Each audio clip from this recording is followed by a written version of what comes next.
Welcome to this video.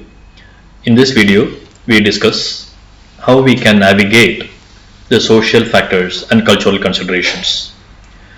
Because the social and cultural influence on a cross-border trade or international business is that they significantly impact the success or failure of a particular company in a foreign market. These elements foster a sustainable growth. The social and cultural elements foster a sustainable growth. And by not providing enough attention to that, we might be losing opportunity to avoid potential pitfalls. Understanding the social factors. One is the consumer behavior or customer behavior. The social factors such as demographics, income levels, education, they influence the consumer behavior and their purchasing decision. Why they purchase, what they purchase, how they purchase, when they purchase has an impact on what a company from overseas will be able to do in a local market. Second is the labor market. The labor laws, the labor cost, the labor availability, the absenteeism or the loyalty, the company's ability to operate efficiently in a market are decided by these factors. Then is the government policy or a regulation. The regulation can help or hinder the market access. The operational freedom of the company is affected by the regulation. The requirements for certain compliance requirements or complying with the local regulatory requirements could cause costs and create legal complications if there is not adequate simplicity in the conducive labor environment in another country. Looking at the cultural considerations, there is also a need for focusing on the community relations, the corporate social responsibility activities that a company takes up, or the company's reputation, how it can be grown by taking care of the requirements of the society, and the ability to operate in a fashion that the local community and society feels loyalty towards the company is important. Regarding language as a cultural consideration, languages could build barriers or could build bridges. Whether it is a barrier or a bridge depends on how the company reacts proactively, and it will affect the company's ability to communicate effectively with all the stakeholders, be it the customer, be it the supplier, be it the employee, be it the regulator or other stakeholders. So language could be a barrier or a bridge. Customs and traditions. They impact the company's ability to operate effectively. So building goodwill, fostering good relationship, aligning with the local norms. These are very helpful because the sensitivity to the demographics is very important for a foreign company to operate in a local market. Then comes the business etiquette, the meeting protocols, the negotiation styles, the company's ability to build relationship with the stakeholders. This also has a very big impact. Then comes the values and norms.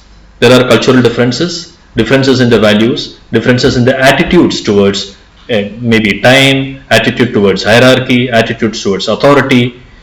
Then the company's ability to manage this either in the form of employees or customers or other stakeholders will have a big impact on how a foreign company can operate on a local market. Now let us look at the importance of the social factors. The market research. Understanding the social factors comes from market research. Understanding the cultural considerations comes from effective market research. And this is necessary to develop a market entry strategy. Then comes the product adaptation. Not all products, not all packages, not all designs can be used as is in a foreign market.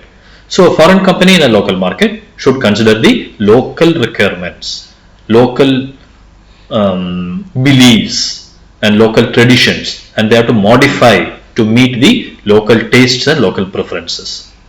Marketing and advertising. This also has a big impact because an effective marketing strategy or an advertising strategy should be fully localized, keeping in mind the cultural references. Human resources. The social factor and cultural consideration from a human resource angle is very important because it affects the way you recruit, you train, you retain and manage your employees. And the foreign company's local behavior should be in line with the local expectations. Then comes the risk management. Risk management is the company's ability to manage various risks, especially political and regulatory risk. So this is where you need to have a localization. Now, what are the factors that you can consider from, or what are the consequences that you will face if you don't consider a social or a cultural aspect? It could be market failure if you do not do localization. It could lead to the failure to understand the local market, or the local customs could lead to failure of your product or higher cost or reputational risk. So localization is important. Then comes a cultural sensitivity and the regulatory compliance. These are the areas in which a corporate has to adapt themselves to prevent reputational damage, to prevent operational inefficiencies. Because if you are considered or perceived as insensitive, you will lose reputation and your product may not sell. Then even if you make corrective efforts later, it will be difficult. Next is the operational inefficiency. Operational inefficiency is if you ignore the social or cultural factor, then it will be more costly for you to navigate the practices and regulations. As we said earlier, the recruitment, training and management of the people, the way you look at it is very important to ensure the company is sensitive to the local needs, and thereby we can avoid financial losses. Financial losses in the sense the reputational loss or failure to meet the market requirement, or failure to have proper marketing or advertising strategy, which should add to your costs and add to your losses. What you can do to mitigate, or what you should mitigate? You should assess the political stability, you should assess the regulatory changes, understand the local sensitivities and address the social issues. The corporate social responsibility arm of the company could come very helpful and handy in understanding the market, creating a goodwill in the market and winning the people to your side, because the cultural and social norms significantly impact the success or failure of the company's operations. Your understanding of the culture and social norms could become a bridge or a barrier in your new market. It is very essential to have an effective strategy for the market entry, for marketing and for advertising, what you are willing to do and what you expect from the market. Thanks for watching this video.